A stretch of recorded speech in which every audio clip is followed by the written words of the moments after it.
सम्पूर्णमा नमस्कार। म फेरि पनि तपाईँहरूकै प्यारो मान्छे अर्को भाग दोस्रो भाग लिएर आउँदैछु गोवाबाट। गोवाको भ्रमण हिजो पनि मैले एउटा सानो क्लिप पठाएको थिएँ र आज फेरि अर्को एउटा समुद्रको तीरतिरै हुँदै समुद्रका पानी जहाज हेर्दै सबैलाई हेराउँदै र समुद्रको तीरतिर हुँदै गइरहेको छु। यो सानोतिनो घुमफिरको कार्यक्रममा यसो पानी जहाजहरू देख्दा सानो भिडियो लिन मन लाग्यो, मैले त्यो लिइरहेको छु। के कस्तो लाग्छ हजुरहरू हेरेर प्रतिक्रिया दिनुहोला। र खासै राम्रो त छैन, अब गाडीको भित्रबाट अब गाडी हिँड्दै गाडीबाट लिएको कारणले अब हल्का हल्का झलक मात्रै निकालेको छु। पक्कै पनि अर्को पटक म हजुरहरूलाई सम्पूर्णै राम्रो तरिकाले खिचेर राम्रो अवलोकन गरेर म अपलोड गर्नेछु। के कस्तो लाग्छ हजुरहरूले हेरेर मनोरञ्जन लिनुहुनेछ भन्ने कुरो म व्यस्त छु।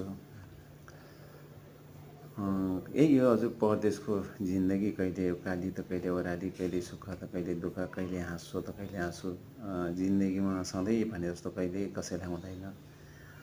एकदमै वर्षयामको झरीसँगै चलिरहेको यो हुटहुटी, यो मान्छेको भिड र एउटा गुवाको बसाइमा सानोतिनो झलक सबै साथीभाइ तथा दिदीबहिनीहरू माझ पुर्याउन जमर्को गरिरहेको छु। के कस्तो लाग्छ हजुरहरूले हेरेर मनोरञ्जन लिनुहुनेछ भन्ने लाग्छ। म अहिले हाल गोवाबाट हो। गोवाको बसाइ ठिकै छ भन्नुपर्छ र यसो घुमफिरको लागि हल्का बाहिर गएका थियौँ हामीहरू। घुमफिरकै क्रममा सानो क्लिप लिउँ त भनेर लिएको हो र यता मेरै रिक्वेस्टमा अब मालिक भनौँ न, अब बोसहरूलाई हेरेर जाऊँ त घुम्न भनिसकेपछि हामीहरूतिर आएको।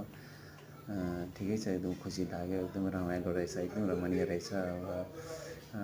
ठुला ठुला पानी जहाजहरू पनि देखियो र यो भिड, यो गाडीहरू, यो मान्छेको भिड, यो होटेलहरूका यिनी झलकहरू हेर्दा अति रमणीय देखिन्छ। अब एउटा समुद्रको तीरतिरै हरियाली जङ्गल पनि भएको र त्यो बिचमा एकदमै राम्रा घरहरू पनि र होटेलहरू पनि राम्रो तरिकाले